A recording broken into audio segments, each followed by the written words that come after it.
start your presentation. True.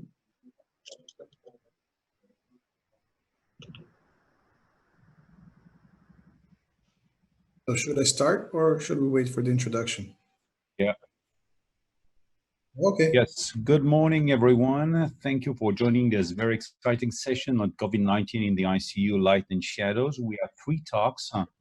The first one is by Professor Marko Kutleša, who is infectious disease and critical care specialist, is the head of the ICU in Zagreb, Croatia, and is going to talk about searching for the optimal ICU treatment in COVID-19 patients. Thanks a lot for this presentation.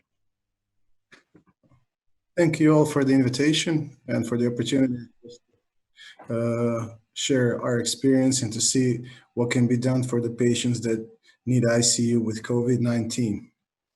So what do we know so far? So from the ICU perspective, we have 5% of patients that will require ICU admission, and mortality is high, especially in the invasively mechanically ventilated patients. Antivirals, we will hear something about it a little bit later, but when to give them and what drug to give.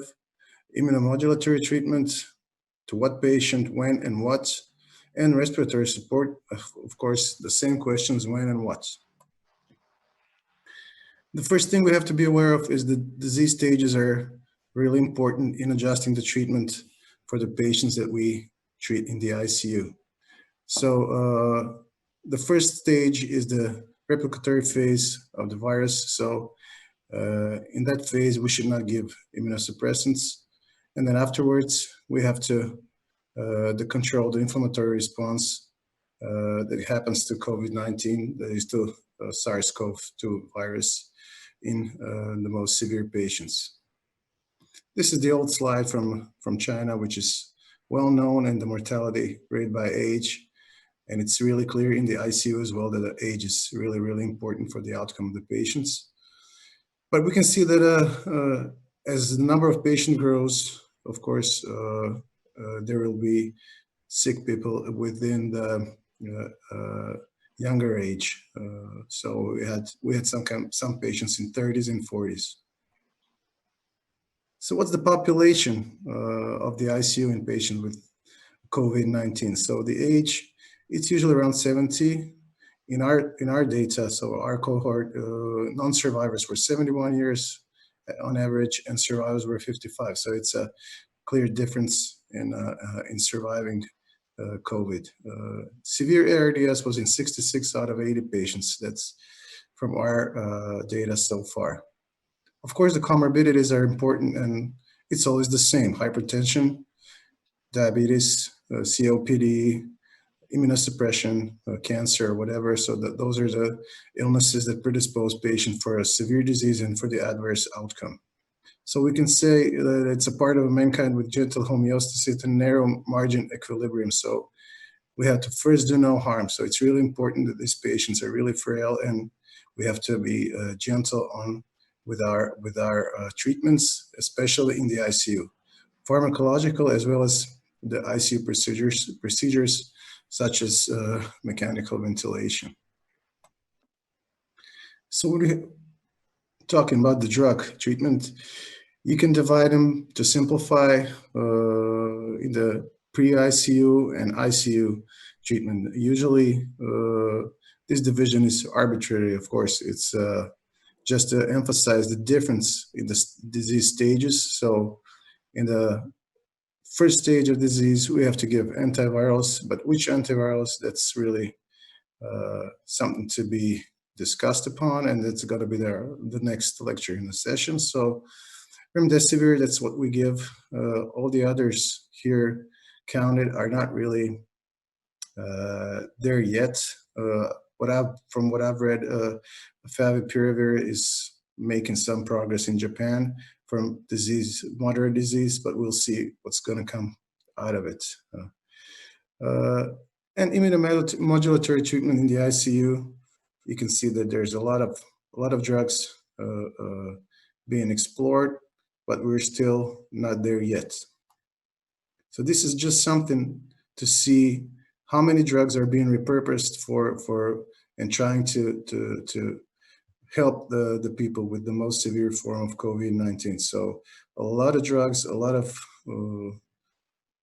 highly effective drugs in different diagnoses, but with COVID-19, we're still searching for the optimal treatment.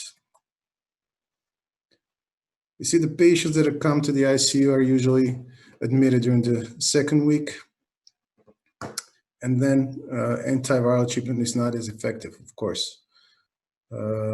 As far as immunomodulatory treatment is concerned, we have some trials going on or just being finished, and I will talk something about a little bit of every one of those. This is a busy slide with just explaining which part of the viral cycles or hyperimmune cycle a single drug is working. So one of the issues with COVID-19 is the cytokine storm, which is an overwhelming systemic inflammation with multi-organ failure, and it could lead to death if it's not treated. Some of the authors are really questioning, even if the cytokine storm is relevant to COVID-19. So that's been published in Critical Care recently, a couple of months ago. And they have some points in raising the question, is there a cytokine storm in COVID-19 at all? So we don't have really a diagnostic criteria to say this patient has a cytokine storm. It's usually more clinical than laboratory, but we can help with both criteria.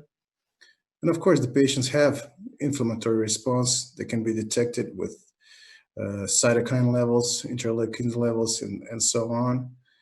But we can, I can remember that we've seen patients with H1N1 flu during the pandemic that had some kind of a systematic inflammation and kind of developed maybe a cytokine storm that wasn't really detected back then, but the patients were usually died in shock. So with no sepsis, but it was just viral disease. So proposed staging that can be deduced from all we know so far, and to just transfer to a clinical language. First, the patients usually have pneumonia, then have ARDS. That can be explained by the local cytokine storm, and then afterwards they have a systemic cytokine storm with shock and multi-organ failure. And that's what we've seen in our patients that usually have ARDS. They're put on a ventilator, and then a couple of days later they develop shock with sterile blood cultures and no nosocomial infection. So it's probably due to the disease itself.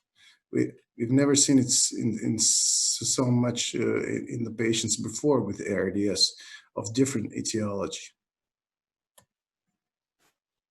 This is just a proposed algorithm, how the mechanism of the cytokine storm and how it involves all the systems in the body.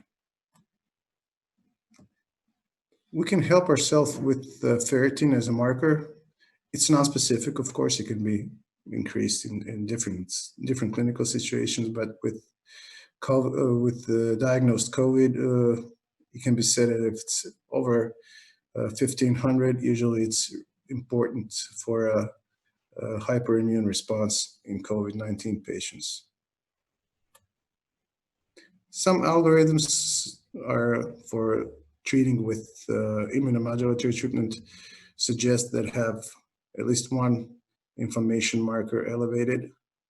And we can see that D-dimers are also here, but they're also non-specific. EL6 elevation is also non-specific, and it can be determined quite easily. But to decide which patient needs immunomodulatory treatment, you should really be clinically guided to decide which patient will maybe have some improvement on those treatments.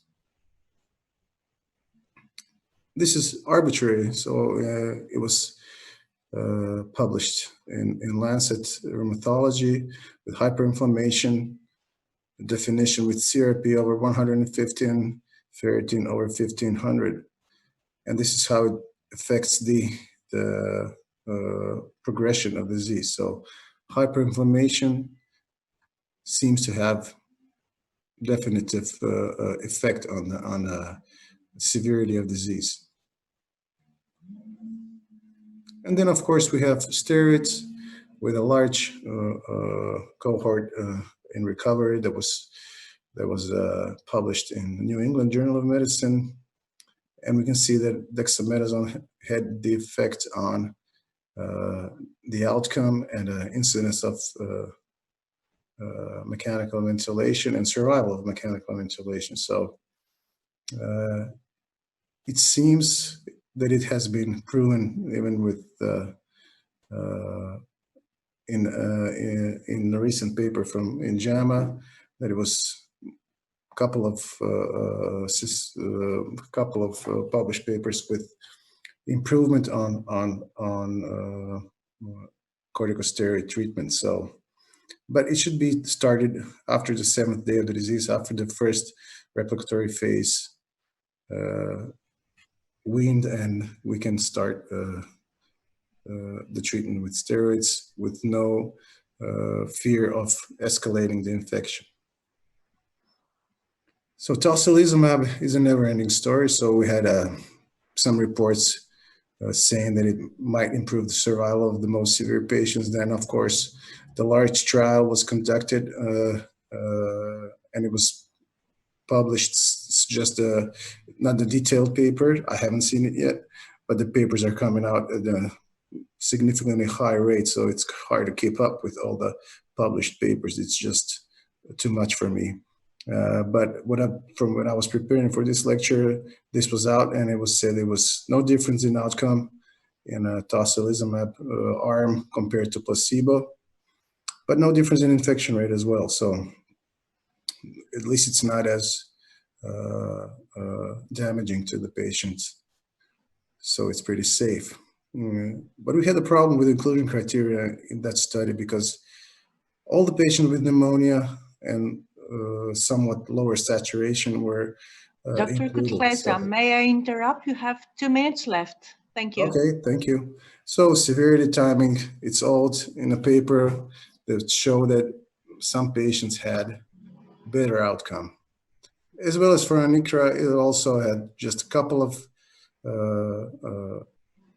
studies, and it's not really there yet. As well as baricitinib as well, with a higher risk of thromboembolic events. So trials are underway. As well as for stem cells. Stem cells, just one case, 7 case patients, they had some kind of improvement. And convalescent plasma in ICU, some patients got worsened and required ECMO. So it's really, for the ICU patients, I don't see it there yet. And respiratory support is different. So high flow nasal cannula can be used. It's easy to use, but what's really important, they can decrease rate of intubation. But if it's a delayed intubation, it may increase mortality. That's not really proven, but failure of high flow cannula can be damaging to the patient. So this is just the algorithm from weaning from the nasal cannula. It's really simple. You wean both FiO2 and flow as well. Non-invasive ventilation in severe IRDS, I would not really recommend, but it seems to be safe for the medical staff in COVID-19, which is important. But I would not recommend it if its PF ratio is less than 150. Invasive mechanical ventilation, really high mortality, but it's a widespread range. So it goes to say that maybe the timing of intubation, the criteria for intubation, or general ICU experience with ARDS can affect the outcome of the patient. So mortality was from 92%, and then 35% in the latest critical care medicine was in May of this year. Why the difference? It's not really easy to say, but maybe it's the different cohort. Maybe the patients were more elderly in one cohort than the other, more comorbidities, or it's just something else that we don't know yet. So this is the probable benefit according to age. So if the patient is really old, you're not going to get the benefit of mechanical ventilation on mortality. The best paper was from Germany, because their hospital capacities were not overwhelmed, and it was really a nice study with 53% of patients mechanically ventilated that died, and it goes up to 73% if patients needed dialysis. Dr. Kutleša, I think you need to conclude rapidly because we're 1 minute late. I will conclude, no problem. ECMO, we'll see if it goes, if it doesn't go. The age is lower, so of course the outcome is better. And to suggest at the end, you should treat patients to the hospital that was admitted with remdesivir, maybe the higher dose of low molecular heparin and corticosteroids afterwards. ICU admission, just continue with those drugs and do not delay intubation, and the ARDS guidelines for the ventilatory support. So this is a distinct category of patients within the COVID-19 population and ICU population. So this is something we've never seen before. So it needs more education for the treatments and for the cytokine storm to be treated, and the respiratory support with high flow cannula, and then escalating if needed. Thank you very much for your attention. Thanks a lot for this very nice presentation. I think we have a couple of questions. One that is from the audience that is asking that WHO has recommended not to delay initiation of steroids to day 8 based on the JAMA paper. Are you suggesting that this recommendation is not appropriate and that we should try to hold steroids until day 8 at the onset of symptoms? So this is something that it's, of course, controversial. I'm not really sure how to answer the question, but in my opinion, as an infectious diseases specialist, it's always not smart to have immunosuppression in the early stage of disease when the viral replication is still going on. So I would suggest to wait. So 7th, 8th day, maybe 5th, but not in the beginning, that's for sure. Maybe to give remdesivir with dexamethasone, that would make some sense, but not just corticosteroids. And do you use some clinical or biological indicators just to have an idea when to propose that immunosuppression? Well, not only of course, the disease length, but if you have a patient that has fever for more than 7 days, higher CRP, and of course pneumonia that's worsening, you should always give steroids. You should not wait to hold on the treatment. Okay.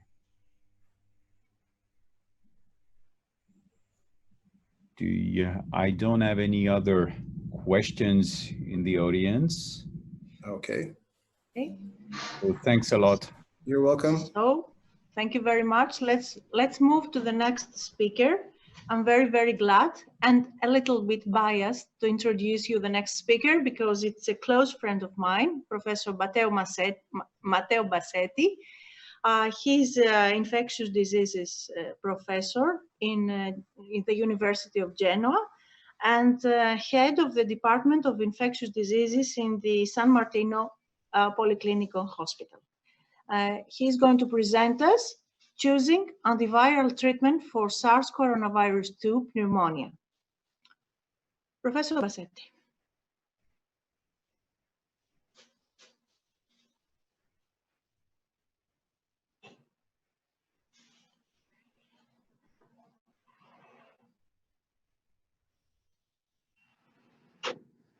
Can you open the microphone? I'm here, okay? Okay. So, sorry, I was mute. Thank you very much, Falia, for the kind introduction, and thank you for inviting me for presenting this interesting topic, I think, that is regarding the antiviral treatment for SARS-CoV-2 pneumonia.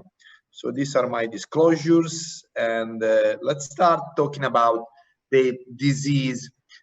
This slides has been already presented before, but just to remember that we have two different phases in the COVID-19 illness. We have a primary viral illness, which is probably the time in which is important to start any antiviral treatment.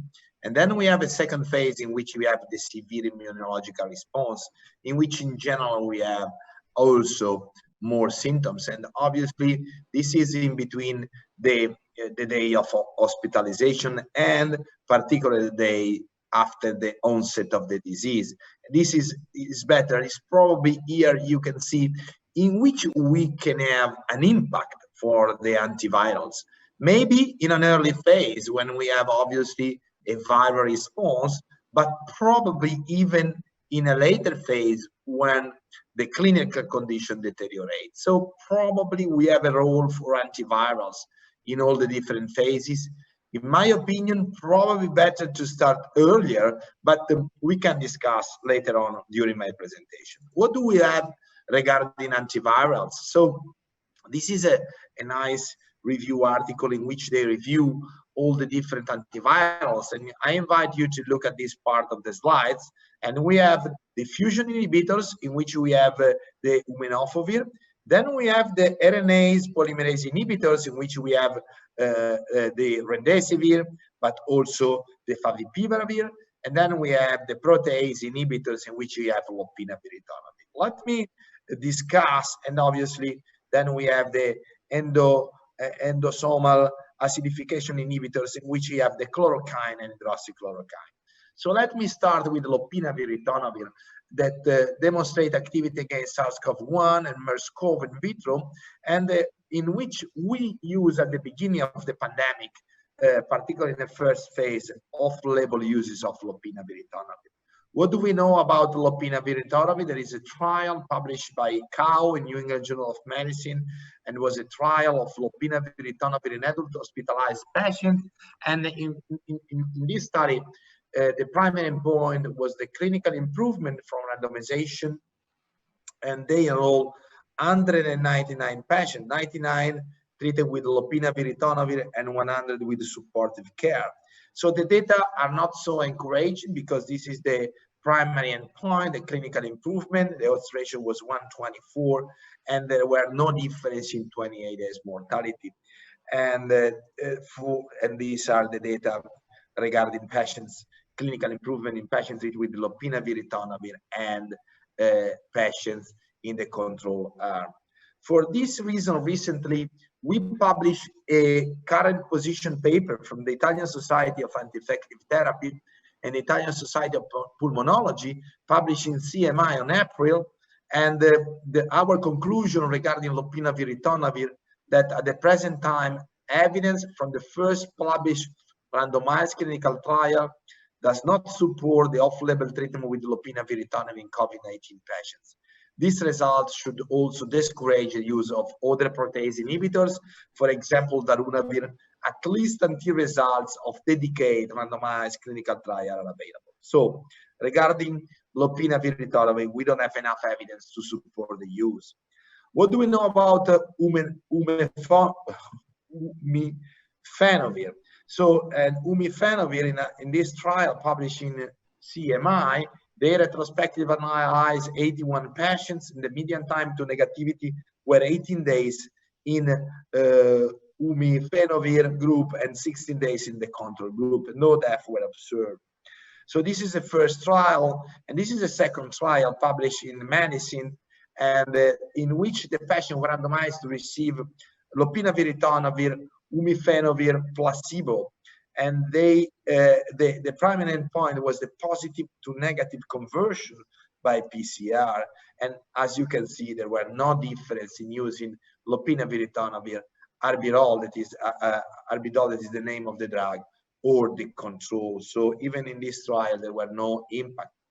And there are other trials that are not published at the moment, that is in MED-RXIV, and they include 120 patients with favipiravir, that is another antiviral.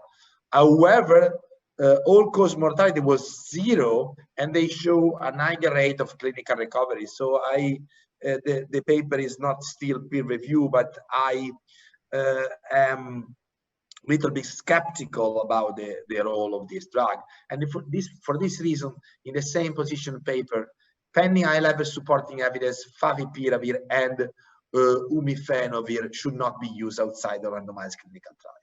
What do we know about chloroquine? So chloroquine and hydroxychloroquine are drugs with some antiviral activity, as I mentioned before. What do we know about the data? So the first trial published in the International Journal of Antimicrobial Agents show an impact in using hydroxychloroquine. So they include 26 patients and 16 control, and 6 of them receive also azithromycin. At day 6, 70% of hydroxychloroquine treated patients were virological cured and 12.5 in the control group. So there was a statistically significant superiority. However, selection bias and the baseline viral load may have biased the results, and opposite results, apparent absence of reduction in the viral load, were recently described by another French group. And for this reason, at the beginning, we start using the drug, but we were skeptical. So any more data were published in Lancet, in which there was a retraction about the use of hydroxychloroquine from this multinational registry analysis that was criticized by many doctors, but the data are more or less better in this trial published in New England Journal of Medicine, in which in this observational study of hospitalized patients treated with COVID-19, there were no significant association between hydroxychloroquine use and intubation or death. So there were no impact in using hydroxychloroquine in these more than 1,400 consecutive patients with COVID-19. So in this second study published by Cavalcanti in New England Journal of Medicine, the patients were randomized to receive hydroxychloroquine plus azithromycin. And the primary endpoint was the clinical status at 15 days as assessed with the use of 7-level ordinal scale. And the result, there were no improvement in comparison with standard of care. So, and these are the data in the different 7-level ordinal scale. So hydroxychloroquine in this other trial published in Annals of Internal Medicine, in which the patients were randomized to receive hydroxychloroquine or placebo. So the primary endpoint was change in overall symptom severity. Only 58% of the participants received testing because of the severe US testing shortage, and hydroxychloroquine did not substantially reduce the symptom severity in outpatient with early mild COVID-19. So I think we have enough data to say that the hydroxychloroquine doesn't produce an important benefit in response in all the different phases of the diseases. And even in the recovery trials, you can see in which they randomized more than 1,500 patients, there were no impact on mortality, but there was an increase in the length of hospital stay and the risk of progression of invasive mechanical ventilation. So no impact of hydroxychloroquine. For this reason, hydroxychloroquine is not to be used anymore probably in any part of the world. And finally, I'd like to discuss about remdesivir. So remdesivir is a polymerase inhibitor of SARS-CoV-2 with activity against other virus. And obviously, we have an activity of remdesivir with on the RNA synthesis, and there is a delay in RNA chain termination during the viral replication. So the drug is active against filoviridae, paramyxoviridae, pneumoviridae, and coronavirus, and we know that it's available only IV, and we use with a loading dose of 200 milligram and then a maintenance dose of 100 milligram. And it's available in injection solution, and is not suitable for oral administration, and the metabolism is predominantly mediated by the hydrolase activity, and the major routes of elimination include the renal and the biliary. So we have a lot of studies, starting from the compassionate use, in which we participate at the beginning, and the data published in New England on March show that the 53 patients treated with remdesivir present a favorable improvement in oxygen support, and 47% were discharged, but 7 patients died. This was the first experience. Then there were 2 randomized clinical trials. The first one is the ACTT1, and the second one is the NCT 042-92899. Starting with the first one, and this is the overview of the select remdesivir studies. The first one is the randomized double-blind, the ACTT1. The second one is randomized open label. The third is the real-world experience. In different type of patients, the majority with the severe, one in critically ill patients.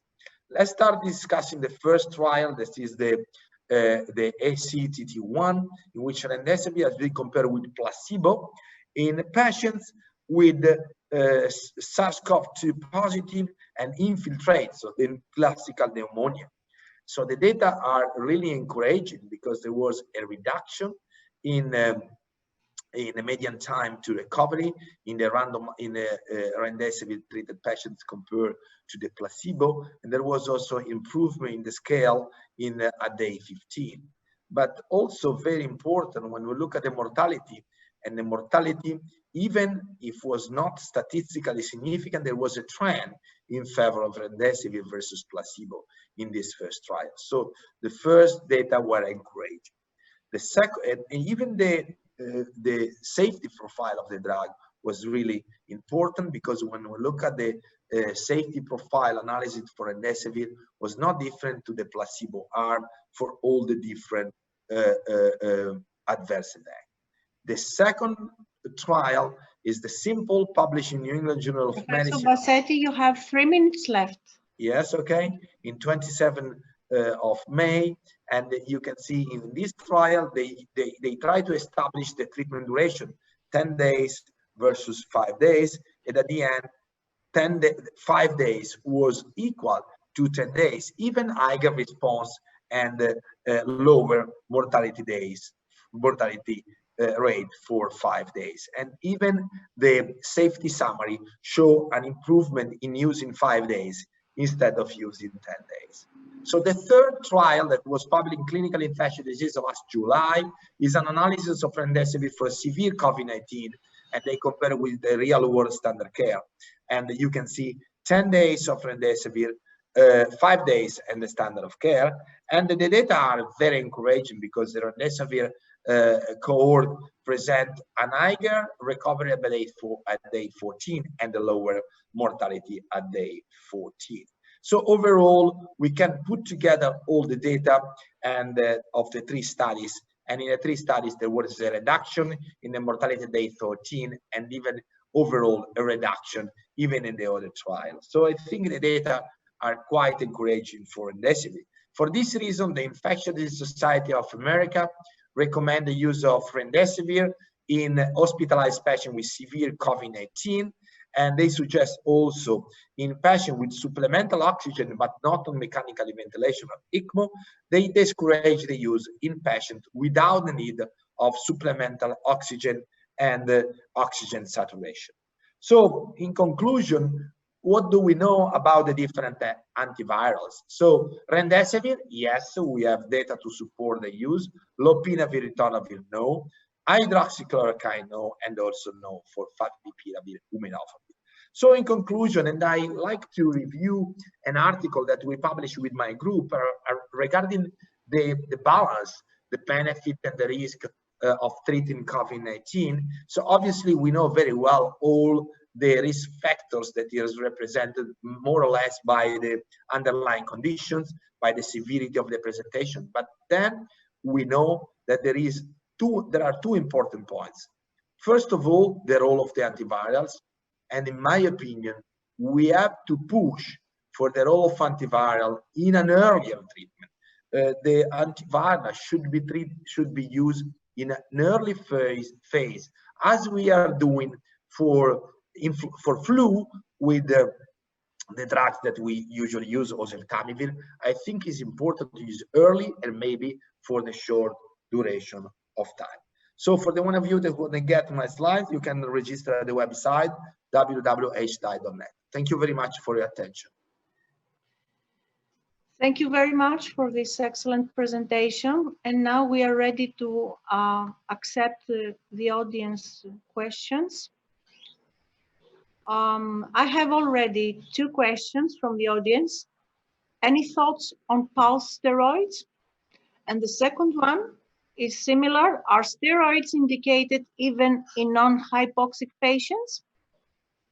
So, sorry if I don't cover the corticosteroids role, but was not my part because I just discussed about antivirals. But we are using corticosteroids for all the different phases of the diseases. For all the patients hospitalized in the hospital, we are actually using high-dose dexamethasone as recommended by the recovery trial, in which there are data supporting the use of the corticosteroids. So if there is no other question from the audience, may I ask a question of mine to the speaker? We have the recommendations from the NIH and from IDSA relating to the use of remdesivir. But as you know very well, in European countries, there's not plenty of the drug. And there are specific contracts with the government. And for sure, there is no drug for all. So who is the ideal patient for remdesivir in such areas where stock is not sufficient for all? So very good question. And I think that it's not easy to answer to your question, because I think that I would give remdesivir to all the patients, particularly in an early phase, because I believe that this is a drug that can reduce the viral load at the beginning of the disease. And but obviously we have to select, because there is no drug for everybody, and maybe it's important, in my opinion, to use in an early phase of the disease in patients with severe respiratory symptoms. So in these cases, I think there is actually a mandatory role for remdesivir. If there is a possibility to have more drug, probably even in patients that require oxygen, but that are not so severe, I mean, not admitted in the ICU. So actually we are looking for find the drug in India, because the drug is produced by Gilead US, but it's also produced by another company from India. And I believe that probably is important to try to obtain the drug even from India, because this is another source of the drug. But I know there is a shortage of the drug everywhere. It's important not to give the drug to patients with moderate to mild course of the disease. So in patients just with fever without any sign of respiratory insufficiency, is important to avoid the use of remdesivir. Thank you very much. We don't have any other questions, so we're moving to the next speaker, Professor Gary. Okay, so thank you. So the next presentation is about COVID-19 and related aspergillosis, and it's going to be with Patricia Muñoz, who is Professor of Medicine and the head of the Department of Clinical Microbiology and Infectious Disease in Madrid. So you have...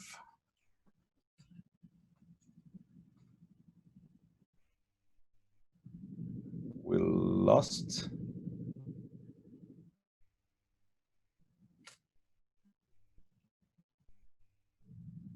I think we lost Professor Muñoz.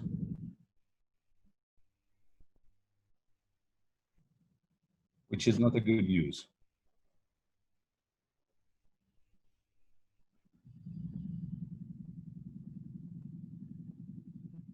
She is unmuted, but we cannot hear her.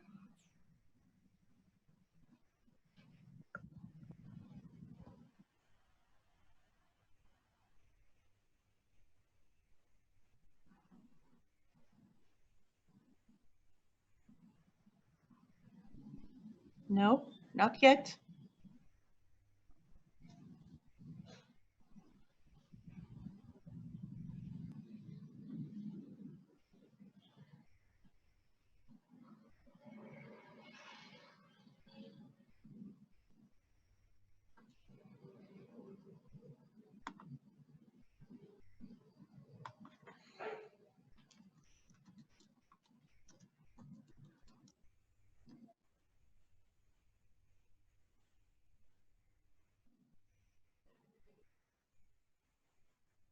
Yes.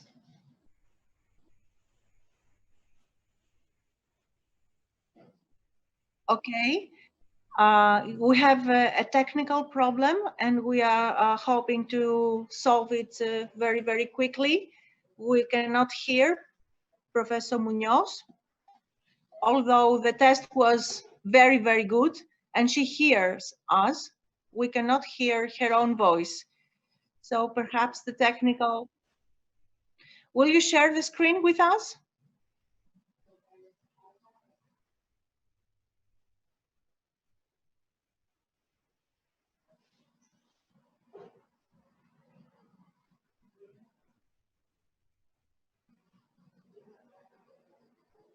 Can you hear me now? Yes. Okay, so let's not use the headphones. Okay, so easier.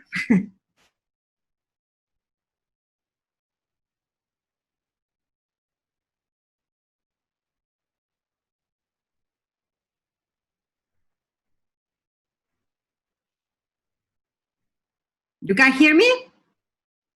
Okay, I don't hear you very well, but okay, thank you very much for inviting me to speak about COVID-related aspergillosis. Here are my disclosures. I don't have any for this talk, and I have organized my presentation in 7 points you can see in the slide. So let me start with a brief introduction on the COVID-19 situation in Spain and in Europe. As you can see, the situation in Madrid is really bad, and it is not improving. It is, on the contrary, worse and worse. We have areas in Madrid in which we have more than 1,000 cases per 100,000 inhabitants. And unfortunately, my center, the Gregorio Marañón Hospital, is the top one in the city. We have just yesterday almost 370 patients admitted. Our intensive care unit is completely full. Our laboratory, the microbiological laboratory, when we compare the months of March to May 2020 in red, with the same months the year before, we have increased our samples 73%, and now we have performed more than 100,000 PCRs with a positivity rate of 19, more than 18,000 patients diagnosed. Of those patients that we diagnosed, more than 8,000 were admitted, were diagnosed in patients from our own hospital, the others from other hospitals in the city. 41% were admitted, 7% died. And here comes the problem. 8% in our center were admitted to the intensive care unit. And here comes the patients with COVID-associated pulmonary aspergillosis. So what are the definitions of this aspergillosis? We have 3 types of definitions. The EORTC criteria, proven, probable, and possible, does not work for these patients. Only 7 patients in the literature overall fulfill the EORTC criteria. So we have the ASPICU definitions made for patients in the intensive care unit by Blood and colleagues, in which they created the term putative aspergillosis, the PIPA. And finally, we may also use the diagnosis, the criteria for influenza aspergillosis that has been adapted to COVID aspergillosis, the kappa definition. When we analyze data from Italy in which they compare both definitions, the PIPA and the kappa, you can see that the PIPA is more stringent, in 19 cases identified, and with the kappa, they were able to identify 30 cases. Here you have the definitions of the kappa. These were for influenza, but are the same for coronavirus. You may have tracheobronchitis, or you might have pulmonary aspergillosis. They are not very stringent. They just require pulmonary infiltrate, 1 serum galactomannan, or detection in the bronchoalveolar lavage, either by galactomannan or culture, or either have an infiltrate cavitated with a positive sputum culture or tracheal aspirate. In these articles, they provide a nice algorithm to diagnose these patients. So what was the situation in Madrid, in our hospital? We have been registering since 2008 all the cases of invasive aspergillosis in our center. You can see in white per month the cases in hematological patients, and in black the patients in non-classically immunocompromised cases. And you can see here what we found. In March, a high increase in the number of cases. And we found 17 patients, COVID-19 patients with aspergillus detected in the respiratory samples. 13 were in the intensive care unit, 4 outside in conventional beds. When we applied the criteria, 61% of the intensive care unit patients fulfilled the criteria of kappa, and the remaining 5 were just colonized. All of the isolations outside the intensive care unit corresponded to colonization. And here we have our figures, our incidence. 0.3% of the 2,700 patients analyzed in our hospital fulfilled the criteria. 3.3% of the 239 in the intensive care unit. And how are the data? What are the data in the literature? I have organized for you here the series of kappa from the literature. They come from different parts of the world. Here you have the nominator and the denominator. As you can see, the incidence ranges from 33 to 3% in our series, with a mean incidence of 13%, heavily influenced by our high denominator. As you may see in the right, some of the centers perform prospective approaches. For example, systematic cultures on day 3 of eco admission, bronchoalveolar lavage on admission, day 7, and if clinical deterioration, routine galactomannan, even routine PCR in different series, in different samples. But as you can see, the difference in the percentages are very high.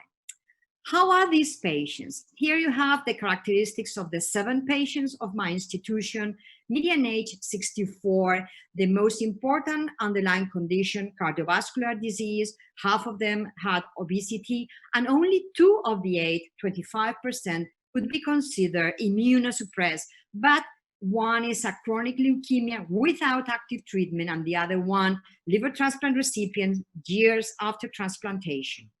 Important, all of them were in the intensive care unit under mechanical ventilation because of respiratory distress.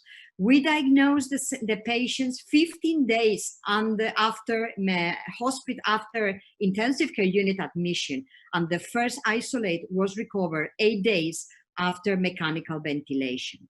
64% had another infection, and here is another important thing. All of them had received tocilizumab, antimicrobials, and corticosteroids. Half of them were on chronic replacement therapy. What about the literature? In the literature, patients were diagnosed slightly earlier, 7 days in the intensive care unit.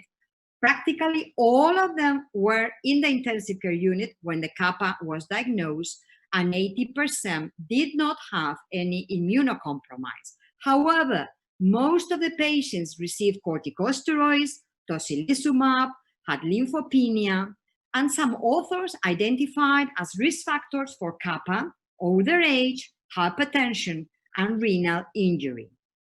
What is the clinical presentation? I have selected for you one of our cases, a 60-year-old female with asthma and renal insufficiency that had waited 14 days at home with symptoms. She was diagnosed with the PCR and started on lopinavir, ritonavir, and hydroxychloroquine.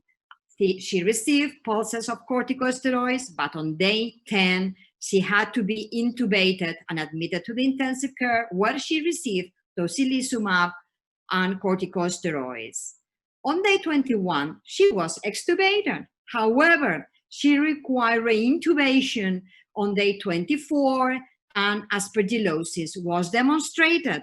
Despite broad-spectrum antifungals, she died, unfortunately, on day 57 with this horrible CT scan. This is a typical case of kappa we are seeing. There has been 4 cases of tracheobronchitis described in the literature with nice ulcers, bronchial ulcers, as you can see here from this paper from Wang in China. As I mentioned, we had 5 patients in the intensive care unit that were colonized with Aspergillus, and we compared them. As you can see, there were no difference in the epidemiology, underlying conditions, not even in the doses of corticosteroids. However, patients with kappa had received more tocilizumab, and the disease appeared, in our experience, later in the intensive care unit. As you can see, mortality was also higher for patients with the disease than for colonized. What about diagnosis?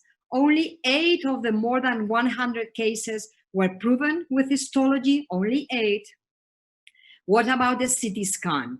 We performed CT scan in 62% of our patients, and it was performed in 32% of the patients in the literature. But look at this, it's very difficult to interpret these images in a patient with respiratory distress. The most common findings are ground glass opacities, consolidations, and only 4 of the patients had the typical angioinvasive cavitated nodules. What about microbiology? Culture was positive in 85% of the patients, mostly in bronchoalveolar lavage or bronchoaspirate.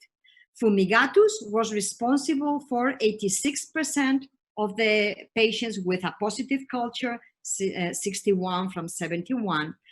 And biomarkers, unfortunately, were not very useful. As you can see here, the rates of positivity of serum galactomannan, 42% for our series, 21% in the literature, serum beta-D-glucan, not much better. However, bronchoalveolar lavage galactomannan was more useful, 100% in our cases, in the ones who had it, and 78% in the literature. We really don't know if we have some false positives and some of these cases are just colonized, or if really we should be performing systematic search in all COVID-19 patients in the intensive care unit. Here I summarize for you the Professor Muñoz, you have 2 minutes left. Okay. I have summarized for you the paper of Bartoletti in which they compare kappa and pipa patients. You can see 30 kappas, 19 pipas. As you can see, the difference in cultures, the difference in positivity of galactomannan, very useful in both, and the difference in serum galactomannan, very poor in both. However, as you can see, the mortality was much higher in the patients who fulfill the PIPA criteria, which is more stringent. To finish the therapy and outcome, in our patients, we treated 5 of them. 3 were not treated because they were about to die. We had to use isavuconazole in 4 cases because of difficulties with the bori, and unfortunately, all our patients died a median of 4 days after diagnosis. In the literature, we analyzed 96 cases, 64% of them received treatment, and here you can see the distribution, mostly with azoles. There were 3 cases with voriconazole resistance already published, and the median mortality in the literature is 56%. But as you can see here, with a wide range of mortality. It is important to underline, for example, the paper from France, Alenio, in which they say that the mortality in their patients was really due to bacterial septic shock, not clearly attributable to the aspergillosis. So many of these patients die with multi-organ failure. Finally, one slide on prevention. This is from the Netherlands. They had 7 cases in a cluster, and they installed HEPA filters, and they started prophylactic nebulization with liposomal amphotericin B. They also performed a screening in all their ECU patients, and they reported no more cases after these prophylactic measures. To summarize, kappa may affect critically ill COVID-19 patients. The incidence is not well defined depending on the definitions. It may range from 3 to more than 30% of the ECU patients. Corticosteroids and tocilizumab is a common finding in these patients. Sometimes it's difficult to differentiate colonization and infection. In any case, these patients present high mortality, and I think that we should consider prospective diagnostic strategies and even prophylaxis in centers with high incidence. And let me thank you very much for inviting me and for your attention. I'm sorry for my technical problems. Well, thank you very much for this very nice presentation. We already got one question from the floor. When to suspect a critical patient already on mechanical ventilation due to respiratory distress? So what would you think? At the beginning, we were suspecting it when the patient was doing worse. We couldn't find a bacterial or viral co-infection, and we demonstrated aspergillus by any means. Now, after reviewing all those 100 cases, I think, Dr. Gary, that perhaps we should start looking for it in those very severe patients, as many of the French and Italian centers have suggested. And on your side, do you have a systematic workup for diagnosing this patient? Do you perform, like suggested, galactomannan weekly or twice a week? We are not doing it. In the first place, in our center, we are overwhelmed by the patients, by the number of patients, and the pneumologists and the intensivists do not agree to perform systematic bronchoscopies, as in the Bartoletti study. And the truth is that I'm trying to convince the intensivists to perform systematic galactomannan, but as you saw, the susceptibility or the efficacy of the galactomannan is not very high. So I'm not sure it will be efficacious. There are two other questions from the floor. The first one is the duration of voriconazole treatment is very short. Is it based on recommendation? And the second one is, could the high mortality be associated to a delay in diagnosis? Yes, of course.